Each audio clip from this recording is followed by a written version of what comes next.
يا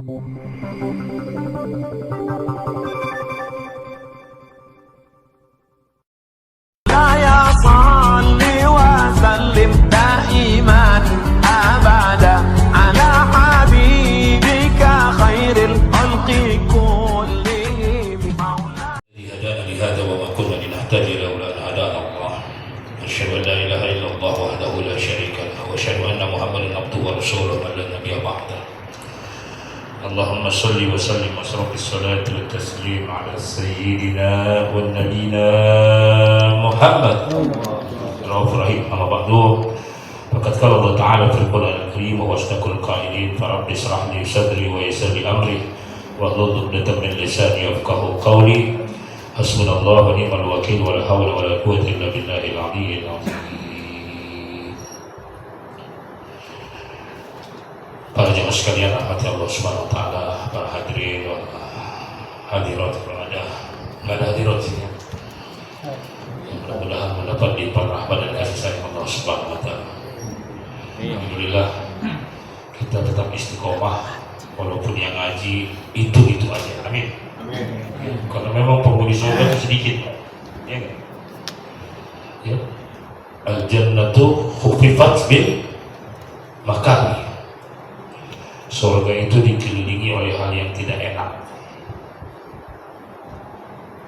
Ya, ngaji, duduk, dengerin, kaki pegel, betul nggak? Benar.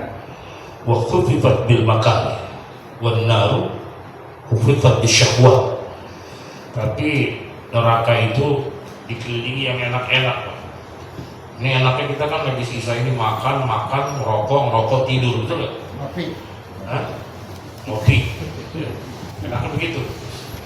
Tapi insya Allah apa yang kita lakukan ini mudah-mudahan menjadi ampunan bagi kita semua. Amin. Allah Subhanahu wa taala menjadikan maghfirah buat kita. Ya. Karena kita duduk dalam majelis ini, orang yang paham di majelis ini bahwa kakek-kakek kita disebutkan Allah. Itu si fulan bin si fulan ngaji itu, si fulan bin si fulan ngaji itu. Kita disebut-sebut nih di alam malakut, dibangga-banggakan oleh Allah.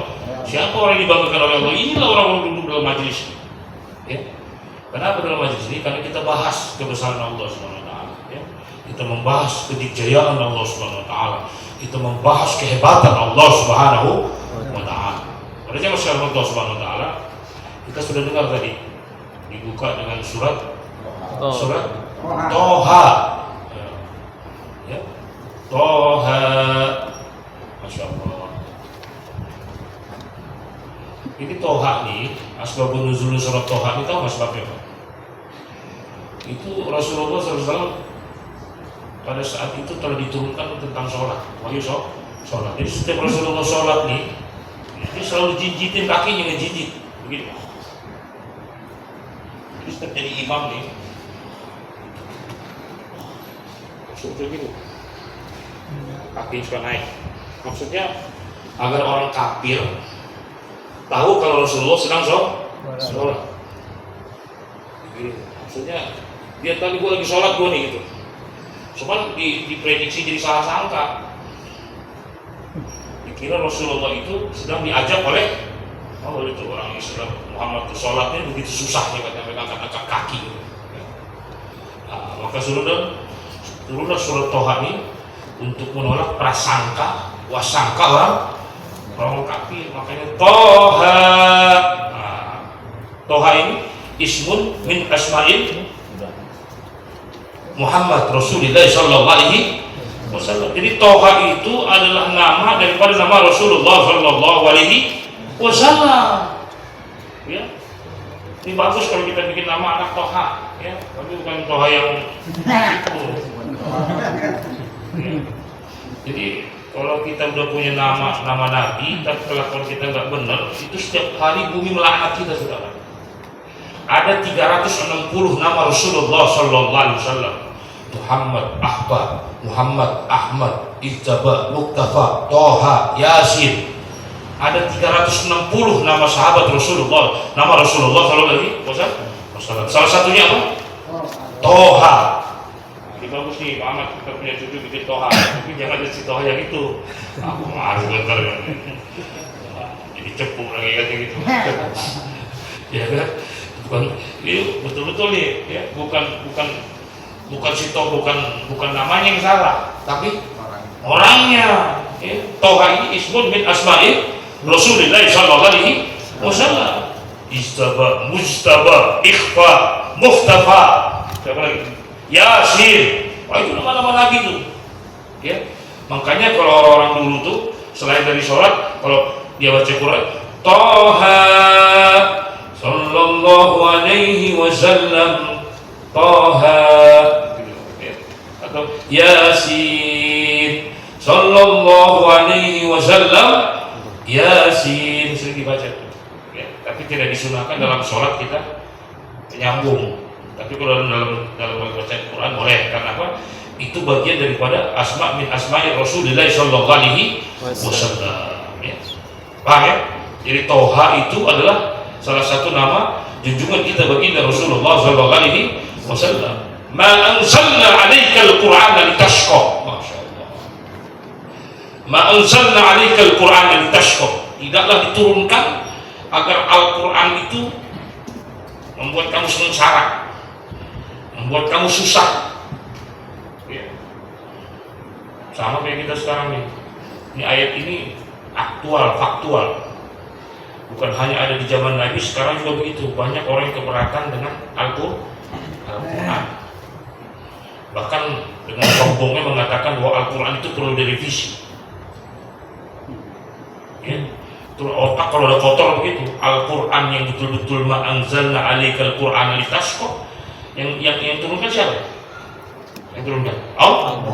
Yang ngomong siapa? Allah. Jadi ngamalin Quran itu nggak bakalan sengsara, saudara.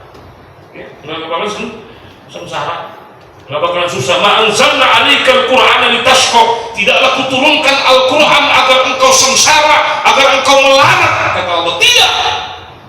Illa tazkiratan liman yakhsha. Itu pakai adatul istisna. Adatul istisna. Ma anzalna 'alaikal Qur'ana litashqa. Ya. Illa itu adatul istisna. Setiap ada adatul istisna itu berhajat kepada mustasna. Tidak diturunkan Al-Qur'an melainkan apa? Bukan macam-macam. Illa tazkiratan liman yakhsha. Melainkan Al-Quran itu diturunkan untuk orang-orang yang takut kepada Allah.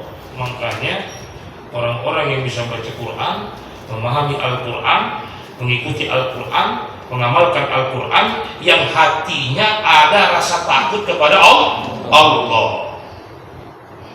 Ya.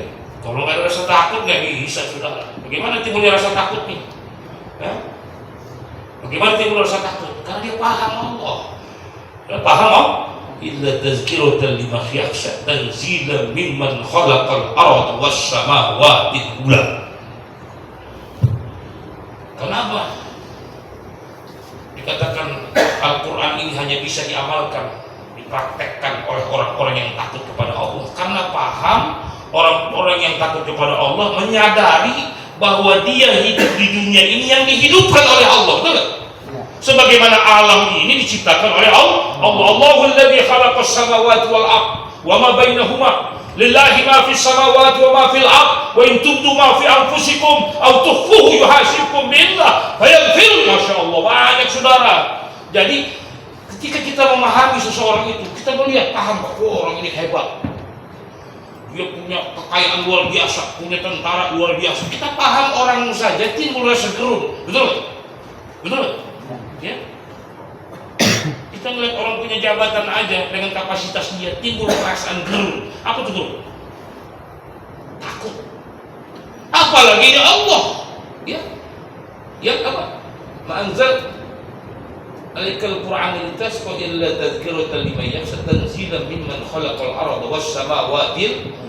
Karena orang-orang yang takut kepada Allah itu paham bahwa Allah lah yang menjadikan 7 lapis langit, 7 lapis bumi dengan segala macam isinya, pernak-perniknya. Padahal kita pikir ini, okay?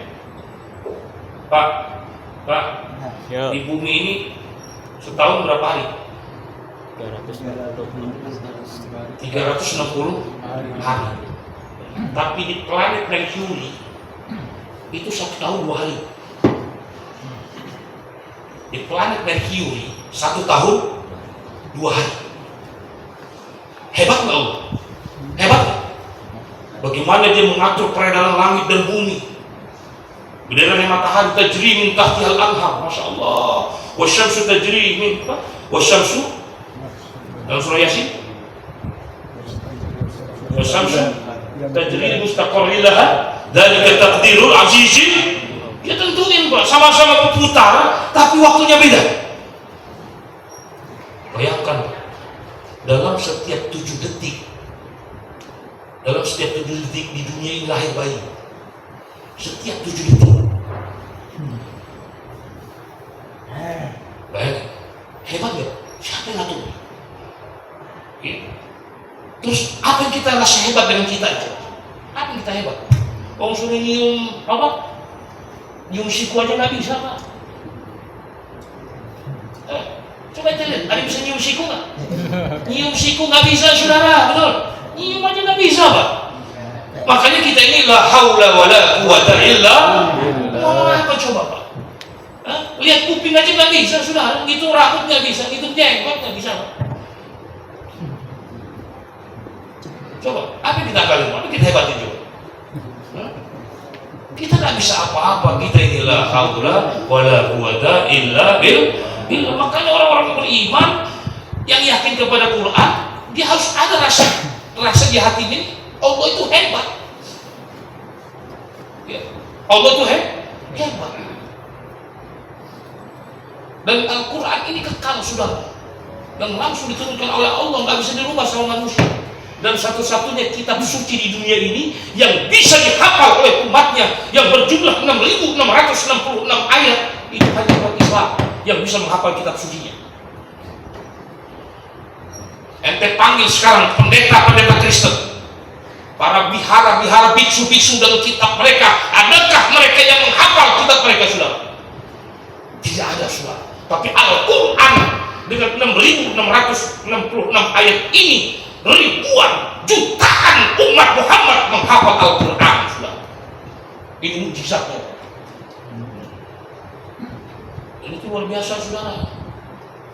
Dan sampai sekarang nggak bisa dipikir sama kedokteran, kenapa orang yang matanya ramur, matanya minus, ya, dia baca Quran itu kalau dia rutin saja minimal 1 juz sehari, itu matanya Pak bersih Pak, sehat matanya.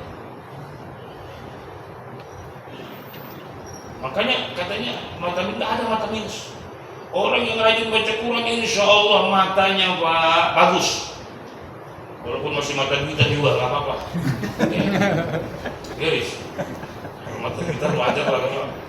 Tapi insya Allah bagi kawan-kawan yang punya mata-mata sakit, kerjain Pak. Insya Allah Allah jaga tuh mata. Bahkan saya punya istri, dia kalau gulanya naik tuh sampai 500, sampai 500 Pak. Tapi kalau dia dapat nasihat dari guru, dia dapat terapi. Terapinya apa? Mau tidur baca Quran 1 juz. Sampai sekarang walaupun gulanya tinggi, dia jarang ke rumah sakit. Kenapa? Karena dia yakin dengan Al-Quran. Wa nunazzilu minal Quran ma huwa shifaa'un wa rahmatul lil mu'minin. Al-Quran itu obat.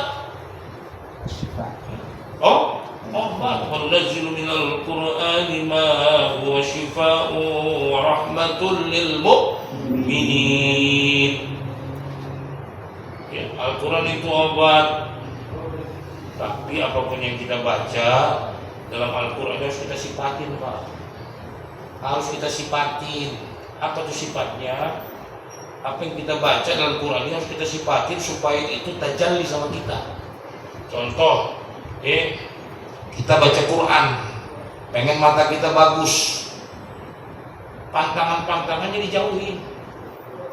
Jangan pengen mata bagus tapi pantangan tidak bagus itu kan. Amat. Kalau pampat dalam rangka tugas Pak.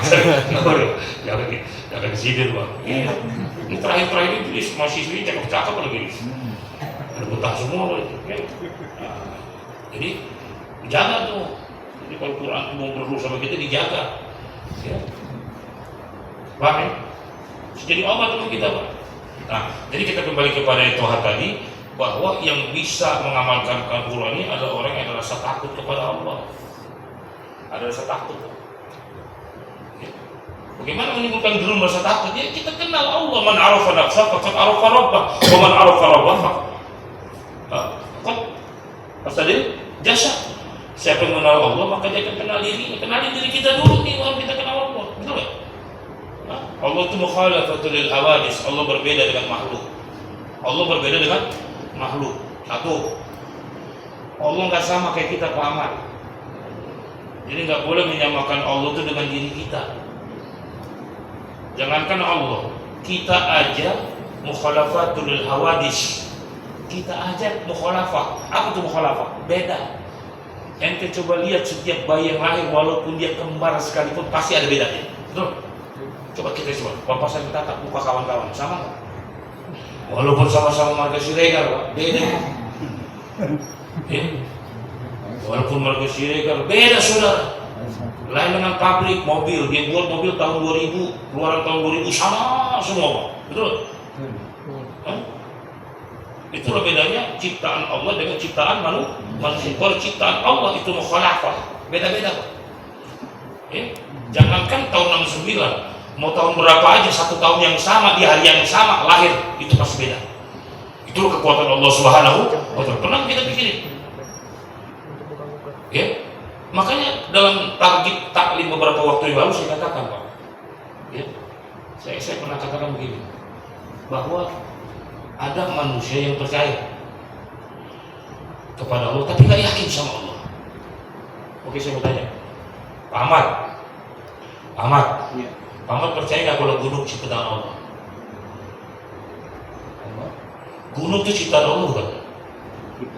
Air, daratan, lautan, udah jelas Allahul ladzi khalaqas samawati wa ma fil ardi.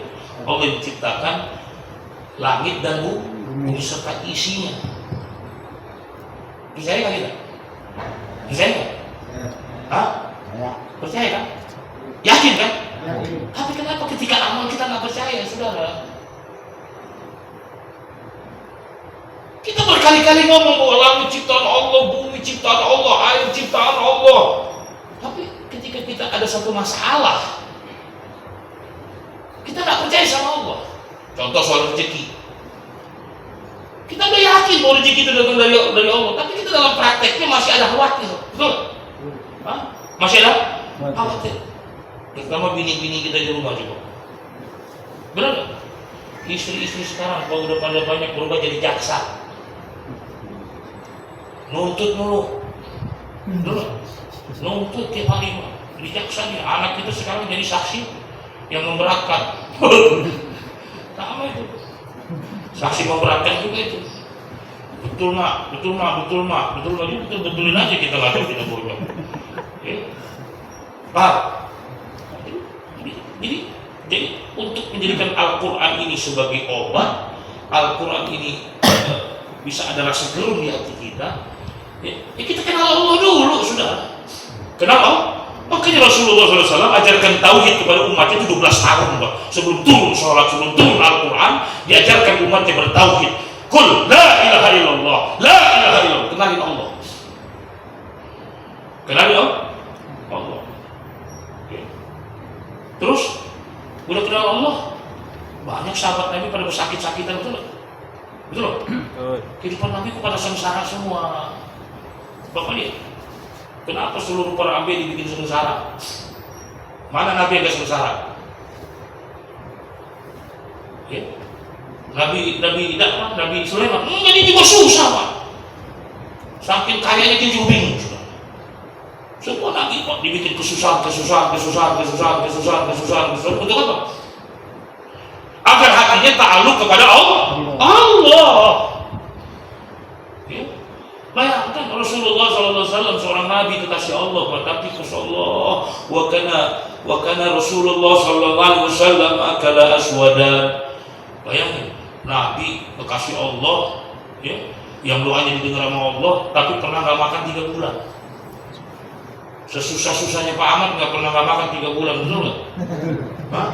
Tapi Rasulullah akala aswadan, dia pernah 3 bulan nggak makan. hanya makan dua benda yang hitam, korma tua sama air bentok. Akala aswadan. Coba bayang, ya. Pernah makan dua bentok, Pak. Dibikin kesengsaraan. Ya. Dia dakwah saudara. Ya. Capek dia dakwah. Masya Allah, dilempari, disakiti, dianiaya. Bahkan dia pikir kalau gitu gua mau ke Taif dah. Taif ini kalau kita pakai bahasanya daerah puncak. Mungkin dengan udara yang dingin, adem, orang-orangnya gampang di dakwah. Enggak jadi begitu juga. Ditemani dia sama Anas ya. Berangkat ditemani oleh Anas bin Malik. Dakwah ke Taif.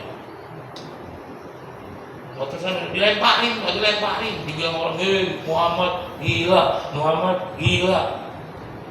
Kita mau belum apa-apa, paling dibamat sama Intel biasa itu mah dulu lah. Yang mati dicatat sama dia, Intel gatel aja Pak. Ceramah dicatetin semua tahapan. Dia orang Arab Pak, Masya Allah, dibilang orang gila, seperti khutbah tadi. Dengar nggak khutbah tadi? Bayangin, ujiannya bukan hanya ujian penderitaan, tapi ujian kenikmatan juga. Saking capeknya Rasulullah dakwah, setiap ngomong la ilaha illallah, Allah kuasa, Allah hebat, Allah kuat, Allah gagah, Allah hayyu, Allah qayyum, Allah. Akhirnya kan kata orang-orang mau kawan di si Muhammad ngomong Allah mulu nih, ya. Jadi dari 6 pamannya dipanggil, satu pamannya Abu Thalib bilangin sama si Muhammad, apa dia menjadi orang kaya? Tuh, menjadi orang kaya nggak? Kalau dia mau jadi orang kaya, kita akan jadikan dia orang kaya. Kalau dia mau jadi perempuan cantik, kita jadikan perempuan cantik. Kalau dia mau jadi raja, kita jadikan raja. Mau jadi apa saja, kita jadiin dia. Hanya satu syaratnya, berhenti dakwah. Berhenti dakwah. Datang pamannya Abu Thalib. Wahai anakku, pesan dari tokoh-tokoh Quraisy, daripada 6 pamanmu, aku datang mewakili mereka. Kau mau jadi apa? Menjadi orang kaya, mereka akan jadikan kau orang kaya. Menjadi pejabat, akan jadikan kau pejabat. Kalau kau menjadi orang kaya, seluruh harta dan orang Quraisy dikumpulkan, persembahkan untuk kau, udah membahayakan kan? Kalau datang Islam itu sangat berbahaya, karena orang terbius ikut Quran. Coba ya, seandainya Nabi itu sekarang ada, Pak, mungkin Nabi dibilang provokator, Pak. Betul Pak? Bayangin, ayah sama anak bisa gara-gara ikut Nabi Muhammad. Berat ya? Suami sama istri itu pisah gara-gara ikut Nabi Muhammad. Anak ada yang murtad dari agamanya ikut Muhammad. Itu betapa berat, kita bayangin coba Pak. Di kampung aja dibilang provokator karena memisahkan hubungan. Ya? Mau jadi apa kejadikan kau Muhammad? Mau jadi orang hebat, kejadikan orang hebat. Mau jadi orang terkenal, kejadikan kau orang terkenal. Tapi apa kata Rasulullah? Ya ammi, la wada'u syamsa fi yamini wal qamaru fi yasari ala an atruka hadzal amru ma taraktu fi. Masya Allah. Hatta yuzhirahu Allah ala ad-din kulli. Ya ammi, la wada'u syamsa fi yamini. Sekiranya orang-orang kafir itu sekiranya mereka bisa meletakkan matahari di tangan kanan, la wada'u syamsa fi yamini wal qamaru fi yasari, dia taruh bulan di tangan kiriku, ala an atruka hadzal amru, agar aku meninggalkan dakwah, ma taraktu fi, aku sekali-kali akan tinggalkan amanah, hatta yuzhiruhu ala ad-din kulli, sehingga aku agama ini cohil. Tapi ujian yang luar biasa kita ngaji paling-paling ditelepon bini. Jam berapa nih belum pulang? Dia mah, yang nyusul sama dia loh. Dia mah siapa? Iya, dia mah siapa? Betul? Ujian kita gitu. Tapi ujian berat. Asyiddal bala al-anbiya. Seberat penderitaan para nabi. Digaji Nabi Muhammad, Nabi digaji, Nabi Isa, apa lagi? Nabi Hud, Nabi Lut, macam-macam Pak semuanya.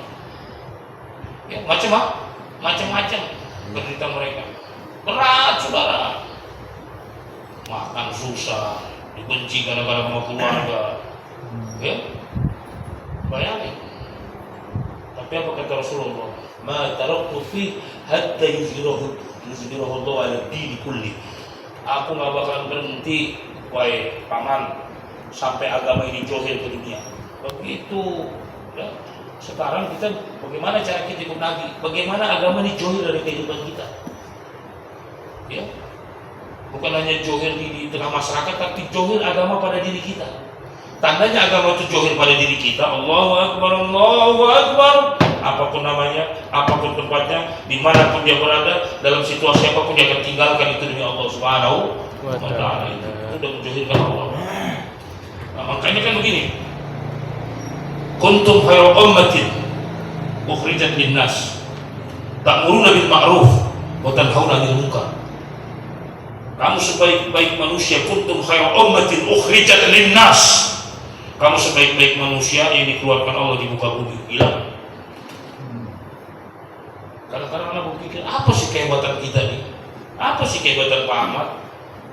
Apa kehebatan Bang Ali? Kok kita ini dibilang umat terbaik? Coba, betul. Kita Bang, nggak ada apa-apanya dibandingkan umat Bani Israel, Pak. Umat Bani Israel dia mentaati Allah, itu makan makanan surga. Ya. Bahkan dibuktikan oleh Allah ketika umat Bani Israel ikut Rasulullah, ikut Nabi Musa 40 tahun dia keliling-keliling, ikut 40 tahun sama Nabi Musa. Bapak tahu? 40 tahun bagaimana ganti baju? 40 tahun baju gak pernah rusak. Terus bayi lahir udah pakai baju, bayi lahir udah pakai celana, bayi lahir sudah ada sepatunya. Coba, itu umat Bani Israel hebat. Terus kalau dia makan wasal makanan surga. Kalau minum dari mukjizat Nabi Musa, itu baru umat Nabi Musa. Di mana hebat kita, saudara? Betul? Hah? Kita nggak gaji 3 hari aja, Pak. Apak baju itu, apak. Baju batik, baju koko, apak, saudara. Tapi umat Bani Israel 40 tahun nggak ganti baju, bajunya nggak rusak. Udah bajunya nggak rusak, nggak pernah kotor, Pak. Coba, itu umat Bani Israel. Ya. Apa kelebihan kita sih? Terus kalau umat Bani Israel sujud, ya, lagi sujud, entah di mana saja Pak, entah dia di gunung, di batu, di air, itu binatang-binatang datang minta cerahin diri yang mau dimakan. Dia sholatnya hanya maghrib sama subuh, hanya dua waktu Pak. Umat terdahulu. Setiap dia sholat, di mana dia sholat, binatang datang, minta dipotong.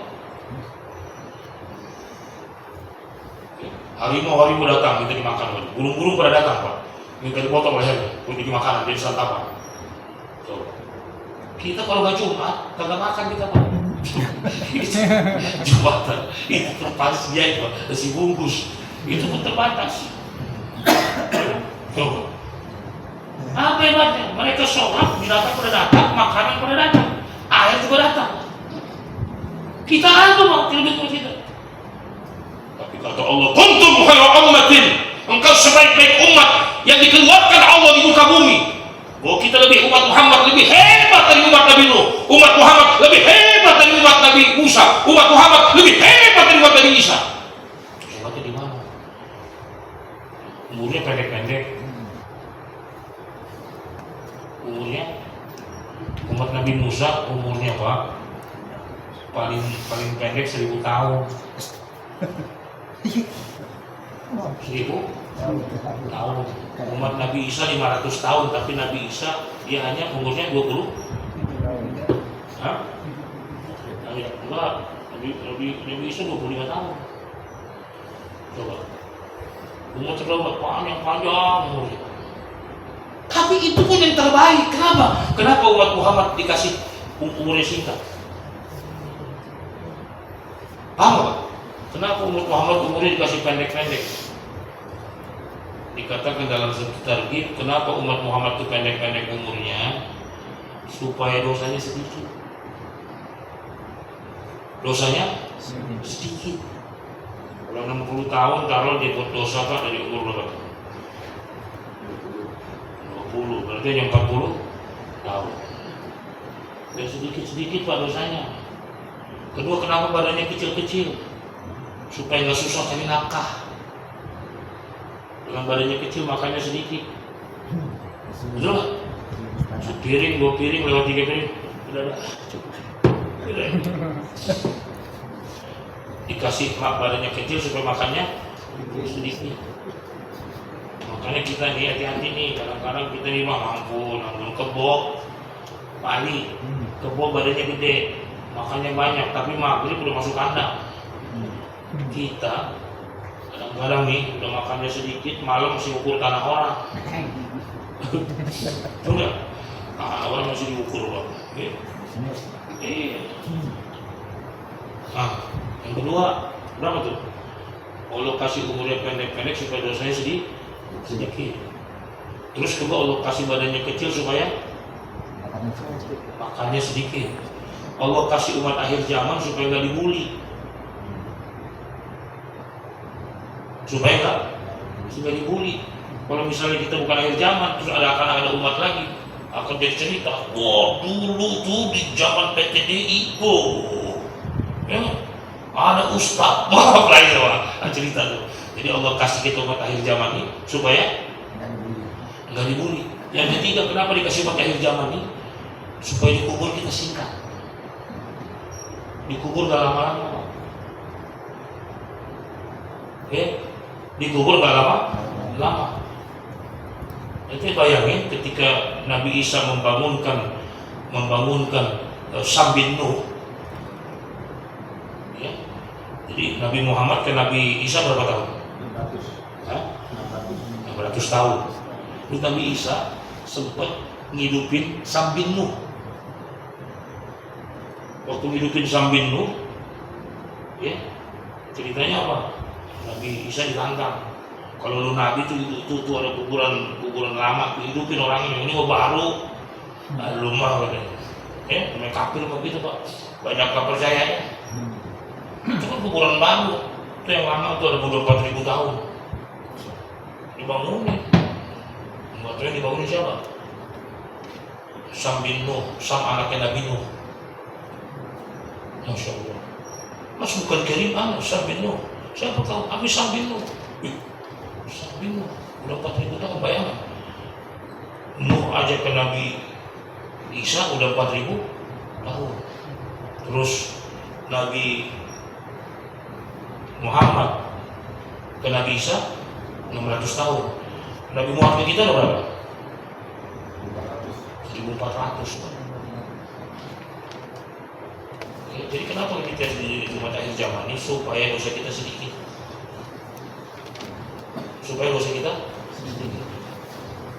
Nggak lama-lama kita dikubur Bang. Ya, nggak lama-lama dikubur. Orang terdahulu coba.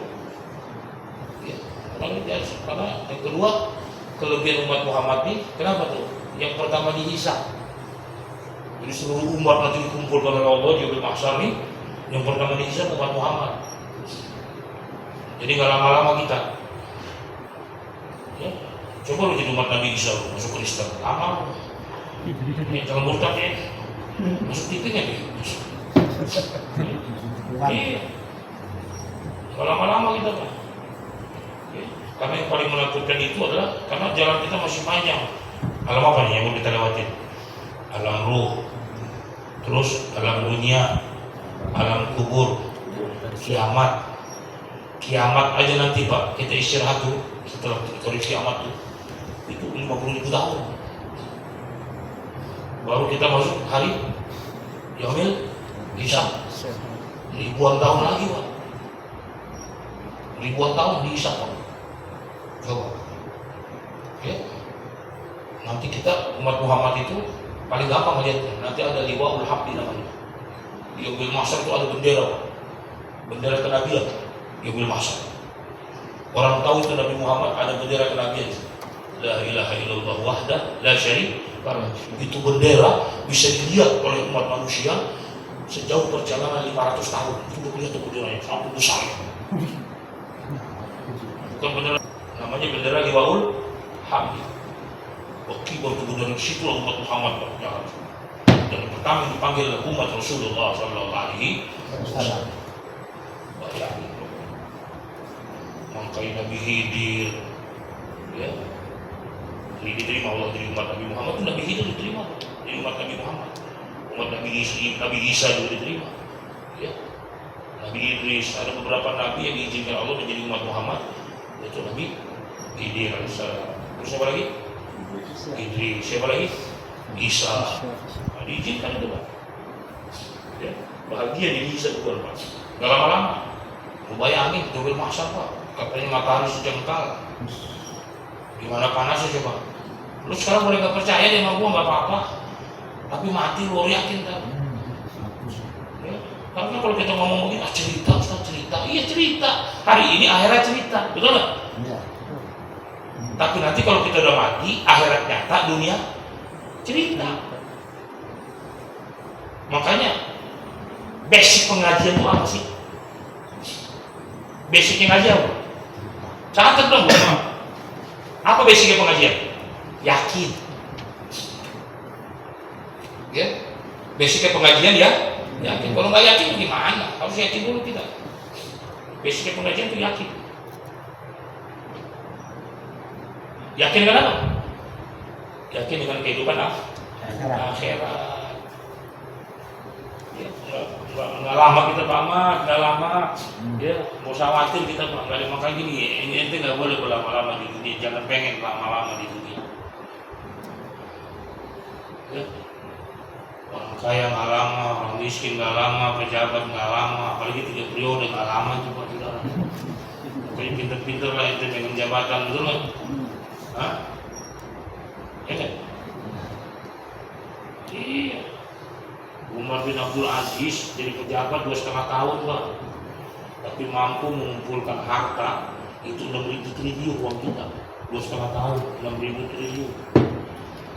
Kita dari Sabang sampai Merauke kalau udah merdeka kita berapa tahun? 78. Juga mau ganti presiden, nggak ada yang ngumpul harta, utang malah banyak, utang Pak. Ya? Ini kejadian sekarang negara ini. Kita boleh nggak peduli. Islam belum tentu Melayu, tapi Melayu pasti Islam. Catat, Islam belum tentu orang Melayu, tapi Melayu pasti Islam sudah. Ini kerana ini terjadi orang Islam. Ini kalau segera kejadian di Rempang ini kafir di luar Islam, udah turun hak amnesti nasional, hak asasi manusia, udah turun tangan Pak. Betul nggak? Pembantaian, pengosongan, apa Pak? Penembakan. Ini kalau bukan karena Islam, orang pada tutup mata saudara, HAM internasional. Tapi kalau ini kejadiannya Pak, Bang Kristen turun semua itu. Betul-betul zolim saudara. Saya tidak menyalahkan orang Cina, jujur aja itu bercatat. Saya tidak menyalahkan orang Cina. Wajar Presiden Jinping ya, dengan negaranya, wajar dia cari berbagai macam lapangan kerja buat apa? Buat rakyatnya. Orang rakyat itu 1 miliar Pak. Betul nggak? Perlu makan, perlu mata pencarian. Wajar dia sebagai pemimpin bertanggung jawab kepada rakyatnya. Dia akan cari seluruh lapangan kerja buat rakyatnya agar bisa makan. Betul nggak? Pimpin. Yang goblok kita. Betul nggak? Sok-sokan investasi lah itulah. Makanya kata Presiden Afrika, yang bisa menerima bantuan Cina itu hanya orang mabok, laki-laki mabok. Betul. Oke. Laki-laki mabok. Coba kereta cepat 90 triliun modalnya. Gantiannya nanti kalau udah jadi 1 miliar sehari.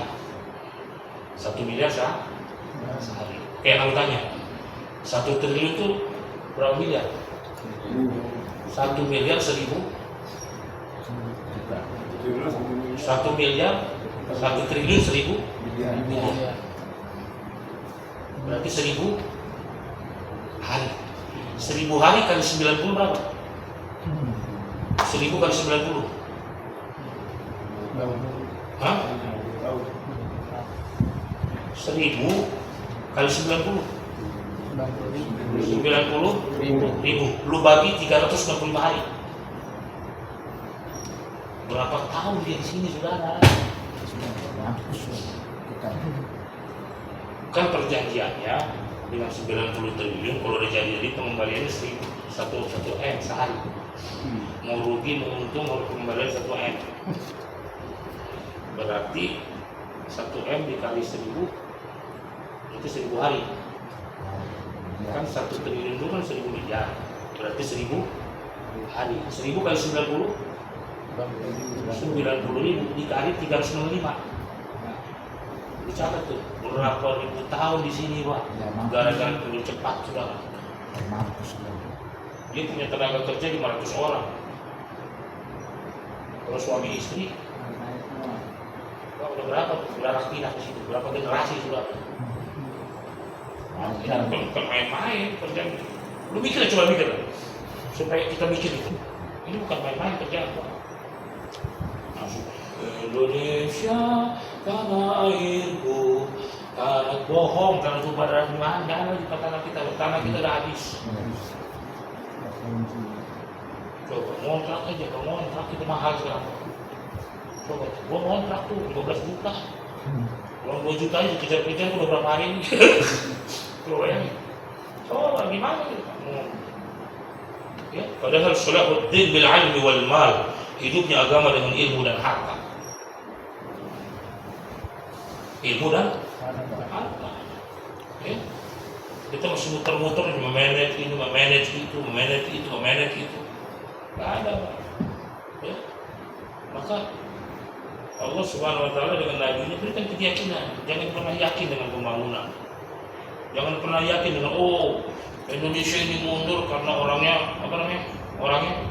bego-bego, bodoh-bodoh, nggak terpelajar. Kata siapa? Itu Rum dan Parsi itu ditaklukkan oleh umat Islam dalam kondisi kita nggak ada apa-apa. Orang baju aja kagak ada, senjata kagak ada.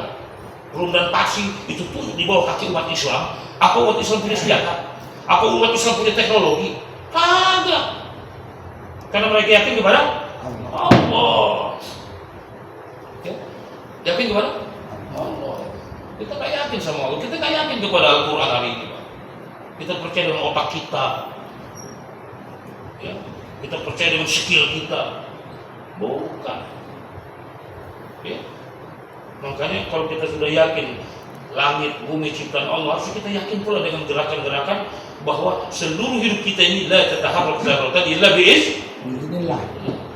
Kan kita belajar tauhid, dalam tauhid itu, maaf nih, Pak, salah satu yang menafikan iman. Catat. Oleh belajar kita. Salah satu yang menafikan iman, melemahkan iman kita, khawatir kita besok makan apa. Catat tuh rumah, nggak bakalan dapat di perguruan tinggi, nggak bakalan ada dosen ngomong begini. Tanda-tanda kita akan dilemahkan iman kita khawatir besok makan apa. Tanda-tanda kita akan dilemahkan iman kita yakin bahwa benda-benda ini berikan mudarat. Kita melihat polisi pakai senjata, dari gua kenapa? Gua polisi itu takut sama senjatanya, itu pun melemahkan iman. Takut lihat orang banyak, itu pun melemahkan iman kita. Karena bagi Allah ketika Allah mau idza aradallahu syai'an ayyakula lahu kun. Kalau Allah mau sudah ada, jangankan yang banyak, supaya dikibas sama Allah Subhanahu wa Ta'ala. Pernah kita mikir, Pak, bagaimana kita makan coba tuh? Pernah kekurangan kita. Makanya kata Allah Subhanahu kata para sahabat Nabi kepada orang soleh, nggak usah khawatir soal makan. Selama masih ada yang sholat, maka orang sholat butuh makan, Allah kasih makan. Selama masih ada orang sholat butuh air, Allah kasih air. Orang sholat masih butuh istri, Allah siapkan istri. Begitu. Coba kalau pikir-pikir di Mekah, kering kerontang, Pak, kering kerontang. Ya, baru saya baca cerita di artikel, seandainya itu air Zam-Zam tidak disedot per 2 jam, Pak, niscaya, Pak, bumi ini kebanjiran, Pak. Bumi banjir. Per 2 jam disedot.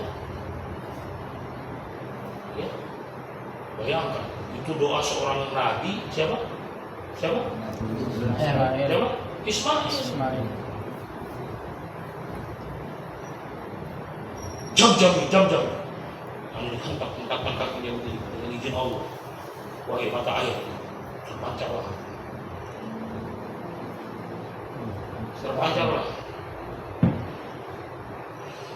Kenapa ini? Latar belakangnya kita sudah tahu kan?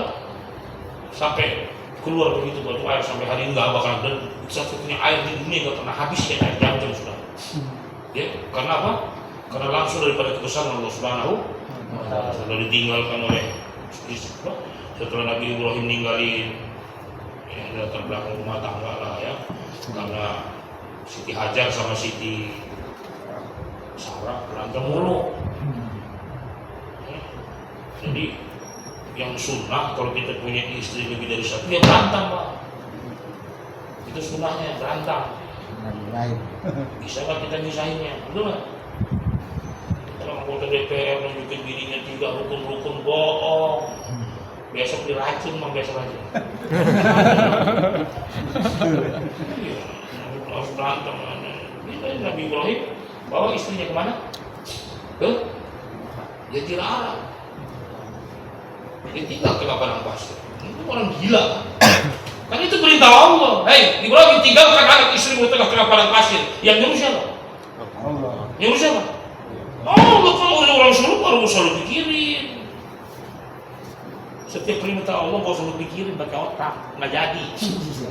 Kalau sempat Nabi Ibrahim untuk Pak Ahmad kagak jadi. Hei Ahmad, tinggalkan anak istrimu di kampung Bahari. Nggak jadi saudara.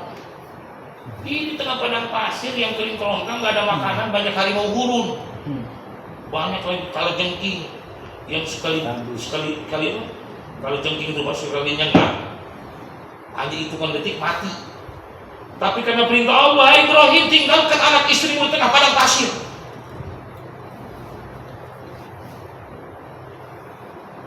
Berarti apa? Ya, udah lama nggak punya anak, dapat anak, disuruh tinggalin anak di situ sama bininya.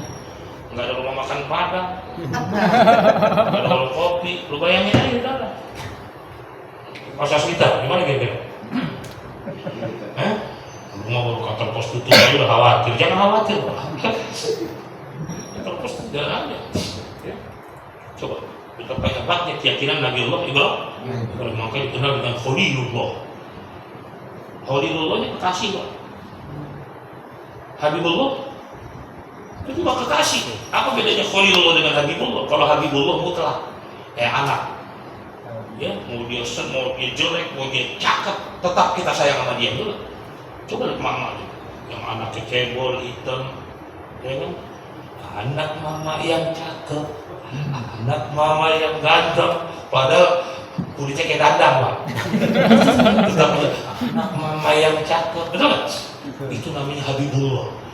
Mau dia bagus, mau dia jelek, tetap anakku. Itu namanya Habibullah. Tapi Nabi Ibrahim gelarnya Khalilullah, kekasih Allah juga sama Habibullah. Kenapa? Karena pengorbanan. Dijadikan kekasih Allah karena banyak pengorbanannya. Baik, salah satunya ninggalin anak di padang pasir. Ninggalin anak pada pasir. Abang, ya, berarti perintah Allah. Perintah Allah. Abang yakin berangkat. Begitu bini mah. Betul perintah Allah, Bang. Betul. Yakin. Udah abang berangkat kalau betul perintah Allah. Kalau udah bini kita sama dikasih belanja ya sehari Pak. Merepek 3 bulan, saudara 3 bulan. Ya. Dia yakin dengan uang belanja, dia yakin dengan kerjaan kita.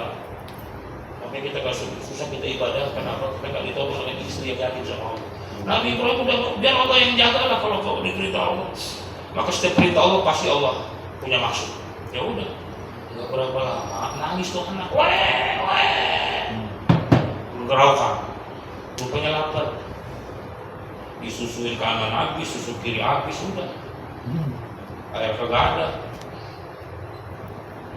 ditaruh anak tuh, Siti siapa? Siti? Oh, Siti Aisyah. Siti Aisyah Jawa Ahmad kali ini. Siti Ya udah kalau begini gue taruh sini. Lalu ke Bukit Sopa. Bukit Sopa bukan kayak sekarang. Anak-anak tahun 99 aja itu Bukit Sopa udah licin sekali kayak lantai. Licin. Bukit Sopa. Hanya batunya aja kelihatan situ kan. Tempat duduk, tempat Nabi Siti Hajar ngeliat dagang. Udah licin pakai itu lah. Itu batu-batu cadas paman, batu-batu tajam, kerikil-kerikil tajam. Lari dia. Iya, ada nggak pedagang lewat? Ada nggak musafir lewat? Kalau ada gue meminta air. Turun lagi dia bang, nggak ada. Lari lagi ke Bukit Marwah, lari lagi. Pecah-pecah kakinya. Itu belum ada sandal swallow. Belum ada batu bata. Lari malu. Sampai 7 kali dia lari Bukit Sopa, Marwah, Sopa, Marwah. Makanya ritual Siti Hajar mencari air itu menjadi ritual haji. Bagaimana sulitnya mencari air. Sopa, Marwah, Sopa, Marwah. Ya. Pak, ini ada rahasia tauhid. Waktu Siti Hajar ninggalin anaknya, Allah tahu nggak kalau si Ismail itu dalam keadaan apa? Tahu nggak Ismail haus? Tahu nggak Allah kalau Siti Hajar nyari air sampai pecah-pecah kaki? Kenapa nggak dibantu? Hah? Kenapa nggak dibantu? Jangan bicara usaha kita. Tahu nggak? Ketika anaknya haus, kelaparan, susunya habis, di sini Siti Hajar salah tauhid. Ketika susu habis, air susu habis, dia bukan ingat Allah tapi ingat pedagang, ingat musafir. Kali aja kalau bentar Bukit Sopa Marwah ini ada pedagang lain bawa kita air. Ketika mengalami kesulitan, dia mengalami penderitaan, anaknya haus, dia lupa dengan la ilaha illallah. Yang ada di pikirannya, waduh, kalau gitu gue harus naik Bukit Sopa nih untuk melihat ada nggak pedagang lewat, musafir lewat. Di hatinya yakin kepada makhluk. Dikatakan dalam kitab Dardir, seandainya pada saat itu anaknya haus, kelaparan, perlu air, itu Siti Hajar ingat Allah, maka Allah akan keluarkan air. Makanya kalau orang yang paham haji, ketika dia ritual Sopa Marwah, yang dia pikirkan apalagi inilah kesalahan Siti Hajar. Bolak-balik capek yang dipikirkan makhluk. Paham gak maksud gue? Lu jangan bengong-bengong aja nih tahu ini. Paham. Artinya apa saudara? Apapun ketika masalah kita, ingat Allah. Ingat Allah. Baik masalah berat, ringan, ingat Allah. Jika ada masalah, hasbunallah wa ni'mal wakil. Wala haula wala quwwata illa billah. Seandainya Siti Hajar ketika dia kelaparan, anaknya haus, dia ingat Allah, maka Allah akan langsung turunkan. Ini kata ulama. Tapi dia ingat makhluk. Sama lah kayak kita kalau nggak punya uang, nggak punya rokok nih, nggak punya rokok siapa yang mau cekek? Ya, ada masalah kita ingat makhluk. Ada masalah kita ingat makhluk. Betul? Ya, makanya kita ini susah. Kenapa? Kita yakin kepada Allah, tapi hati kita bergantung kepada apa? Gak punya uang, ingat? Hah? Ya. Paham kan? Akhirnya setelah dia capek lari, akhirnya dia sujud, ya Allah. Ya Allah. Jadi ya Allahnya belakangan. Udah capek lari Sopa Marwah, ya Allah. Tiba-tiba anaknya masih kecil. Makanya Ismail menjadi salah satu anak yang kecil yang bisa bicara. Itu salah satu dari 7 anak yang bisa bicara untuk bayi. Salah satu Nabi Ismail. Dia letakkan kakinya ke bumi. Jam-jami, ya jam-jami, wahai mata air. Terpancar, tercurah. Maka ketika dia ucap jam-jami keluar mata air. Dengan adanya mata air itu, minumlah di sana. Banyaklah tumbuh-tumbuhan, banyaklah binatang orang berdatangan, musafir pada berhenti, berbuat rumah, jadilah menjadi kota. Jadi awalnya itu Allah Subhanahu Wa Taala uji siapa? Uji siapa? Siti Hajar diuji sama Allah supaya ingat Allah. Itu juga yang terjadi saudara. Jadi dari kehidupan para anbiya ini, para nabi ini kita bisa ambil pelajaran. Ya, sama seperti siapa? Seperti Nabi Yunus. Ya, Nabi Yunus juga begitu, Pak. Yang namanya dai dari dulu sampai sekarang sama. Kalau yang jadi ustaz beneran pasti dibenci orang. Kalau yang jadi ustaz beneran pasti dibenci orang. Yang sayang sedikit paling si Panis, Pak Mat, Pak Ali. Yang lainnya mau benci aja. Udah gak? Kalau ustaz ada dua sekarang, Ustaz Amar Ma'ruf dan Ustaz Ibu. Kalau Ustaz Amar Ma'ruf itu muridnya banyak. Terus ngaji cium tangan bolak-balik. Muridnya dari mana-mana, mau tentengan, mau kado. Itu kalau Ustaz Amar Ma'ruf. Betul gak? Kenapa ngajinya enak? Sholawatan, zikiran, baca Quran, enak kan? Enak kan? Nggak ada resiko. Tapi kalau Ustaznya naik mungkar, selesai Pak, selesai. Nah, Jokowi tolong, selesai itu lagi. Betul nggak? Mulai dicatat. Paham ya? Nah begitu juga kan Nabi siapa? Nabi Yunus. Dakwah Pak, jangankan tetangga, anak bini aja benci sama dia. Bapak lu saya kejilat tuh bapak lu. Allah mulu kan ini. Udah kesel dia. Begitu juga sama umatnya. Tetangga benci sama dia, negara benci sama dia. Capek gua dakwah, gak ada yang ikut Pak. Gak ada yang ikut. Jangankan orang lain, bini ketemu, akhirnya lari dia. Kalau gini caranya gua, dengan gua hijau ada. Bahaya nih. Gak ada yang mau ikut manusia nih. Sontol loyong semua setan semua, udah begini. Udah sampai naik kapal Pak, diundi lagi dia. Aduh, kalau dari mulai berangkat sampai jalan kapal masih banyak badai, berarti ada yang benar nih orang. Udah diundi Pak. Diundi 3 kali keluar lagi Nabi Yunus. Kalau udah tahu tata tertib lewat 3 kali harus nyebur Pak itu. Nyebur telan ikan paus. Udah telan ikan paus, ditelan ikan paus lagi gitu deh. Nasib Nabi Yunus nih. Udah dibenci bini, dibenci anak, dibenci umat, sampai di kapal di apa? Lempar lagi. Masya Allah. Sampai dalam perut ikan Pak amis, panas, bau, tengik. Panas, bau, tengik, panas, amis. Ya Allah, ini mungkin Pak kata orang udah lengkap lah penderitaan. Dalam perut panas Pak. Lama-lama dia sadar. Iya. Ini semua kesalahan gua. Gua nyalain bini gua nyalain anak gua nyalain umat gua. Ini yang salah ya gua juga. Kenapa gua nggak sabar? Kenapa gua nggak tawakal sama Allah? Iya, gua dakwah tapi gua benci orang. Gua dakwah gua benci sama anak gua nggak terima. Harusnya kan gua fabima rahmatil lintalahu. Oh iya ya Allah, kalau gitu saya maafin ya Allah.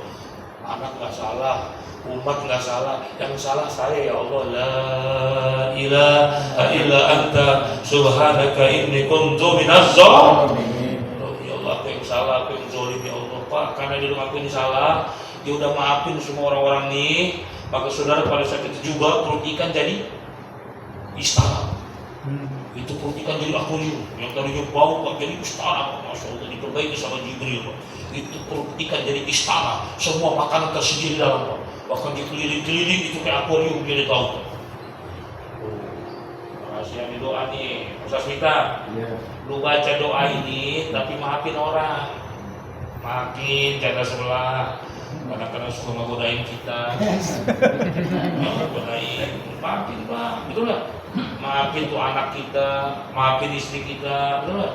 La ilaha illa anta subhanaka inni kuntu minaz zalimin. Terus dibaca sama Nabi siapa? Nabi Yunus. Mensifatinya bagaimana? Mensifati doa ini. Orang yang baca doa ini harus memaafin orang. Bini kita, pas kita, tuh bini kalau bukan karena kita pasti neraka jahanam. Anak juga begitu, maafin. Lu udah baca la ilaha illa anta, bencinya orang minta ampun, kagak ada ampun doa nih. Jadi mensifati doa ini la ilaha illa anta subhanaka inni kuntu minaz zalimin ini kita harus maafin orang. Orang yang nyakitin kita maafin. Orang yang muji sama kita maafin. Orang yang nyakitin hati kita maafin. Orang utang alhamdulillah. Yang bayar, Pak. La ilaha illa anta subhanaka inni kuntu minaz zalimin. Riz, utang lewat ya Riz. Apa ya? Itu rahasianya kita baca la ilaha illa anta subhanaka inni kuntu minaz zalimin. Kalau itu doa pengen makbul sama kita. Ya, karena salah satu fadilah doa itu Allah murahkan rezeki kita. Allah murahkan kehidupan kita, Allah jauhkan dari bala dan musibah.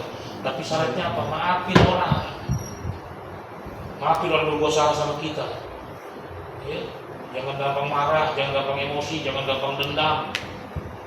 Ini nggak cocok dikit nggak negor, nggak cocok dikit nggak ke masjid lagi. Betul nggak? Ini nggak cocok mesti disalahin. Ah, nggak enak PTDI, emang PTDI kue bolu. Enak ngomong lagi. Paham ya? Akhirnya itu dua kisah tuh. Kalau Siti Hajar tadi menyadari bahwa dia salah, tahu? Menyalahi? Tahu itu kenapa? Dia yakin kepada makhluk. Kalau Nabi Yunus tadi, gimana? Yang bertiga tadi? Nabi Yunus? Apa tuh? Nyalahin orang. Udah ya? Paham ya? Ma anzalna 'alaikal Qur'ana litashqa illa tadhkiratan liman yakhsha. Jadi orang yang bisa membaca Al-Qur'an, memahami Al-Qur'an, mengikuti Al-Qur'an, yang hatinya itu takluk kepada Allah. Oke. Selesai. Nah, sebelum kita tutup ada pertanyaan? Ada yang ditanyakan? Ada yang ditanyakan?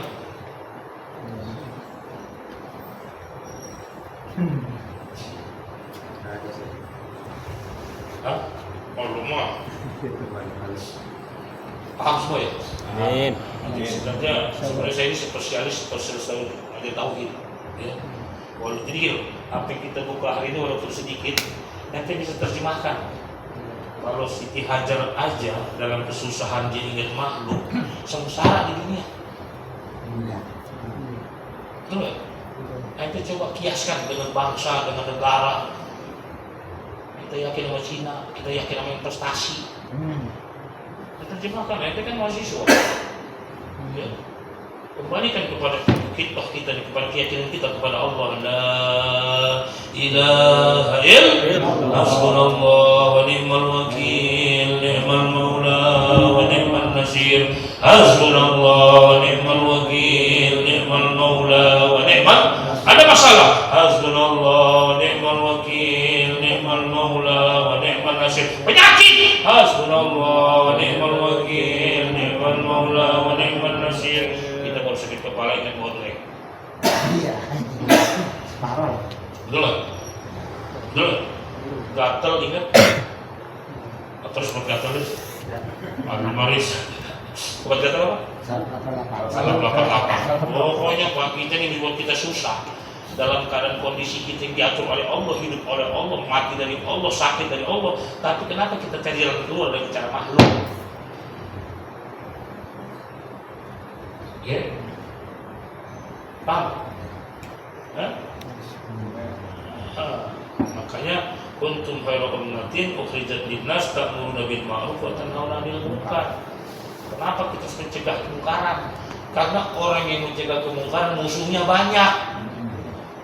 Dengan banyaknya musuh, banyaknya intimidasi, banyaknya teror, hatinya harus bergantung kepada Allah. Makanya kalau ente berputar-putar di amar ma'ruf, iman ente hancur. Saya mau tanya, bangun masjid apa namanya? Amar ma'ruf, betul ya? Kasih makan anak yatim? Amar ma'ruf. Bangun masjid? bangun sekolah, sedekah, amar ma'ruf, naik haji. Tapi penjahat juga bisa amar ma'ruf. Ada nggak penjahat bangun masjid? Ada. Ada. Tuh, dulu kita nutup kamar tunggak tuh apa namanya? Germohnya haji semua. Jadi kalau kita berputar-putar di amar ma'ruf, iman kita gampang jatuh. Ih, dengan penyakit ustaz-ustaz kita ini sekarang nih, 90% amar ma'ruf, bangun sekolah, baca Quran, talaki, panjang pendek. Gak bisa Pak. Kemarin itu majelis, itu kalau dia sholawatan Pak, 15.000 kali. Loh, loh. Gua tahu itu sholawatan 15.000 kali, tapi Cina itu udah ngambil tanah kita dari rempang. Ya, bahkan di Pasaman Barat itu sekarang 30.000 Pak mau dibikin pelabuhan internasional. Ngomong apa kita? Apa sholawat yang salah? Bukan, kita yang salah tidak menerjemahkan sholawat dalam kehidupan. Betul nggak? Nah, sudah ya? Ya, sama-sama kita. Bismillahirrahmanirrahim. Bismillahirrahmanirrahim. Allahumma ghfir ummat Sayyidina Muhammad. Allahumma arham ummat Sayyidina Muhammad. Allahumma hdi ummat Sayyidina Muhammad. Allahumma aslih ummat Sayyidina Muhammad. Allahumma farrij ummat Sayyidina Muhammad. Allahumma barik ummat Sayyidina Muhammad. Allahumma jbur ummat Sayyidina Muhammad. Allahumma astur ummat Sayyidina Muhammad bijahi nabika Muhammadin sallallahu alaihi wasallam. Saudara-saudara, para hadirin, saya mohon baca doa untuk adik saya, adik angkat saya, ya, Hairizia binti Anwar yang dalam keadaan sakit. Mudah-mudahan diangkat penyakitnya Allah SWT. Amin. Hairizia binti Saleh, Al-Fatihah. Alhamdulillah Rabbil Alamin. Iya,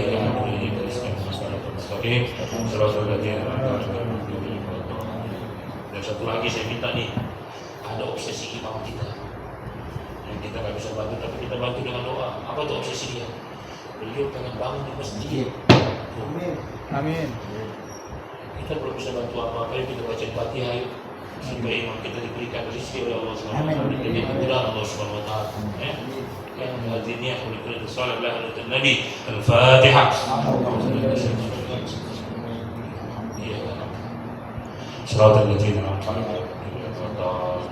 Assalamualaikum warahmatullahi wabarakatuh. Alhamdulillah, telah sama-sama kita dengar kajian yang telah disampaikan oleh guru kita. Mudah-mudahan apa yang telah beliau sampaikan bermanfaat bagi kita semua. Mari kita akhiri membaca hamdalah. Alhamdulillahirabbil alamin. Subhanaka Allahumma wa bihamdika asyhadu an la ilaha illa anta astaghfiruka wa atubu ilaik. Assalamualaikum warahmatullahi wabarakatuh. Waalaikumsalam warahmatullahi wabarakatuh.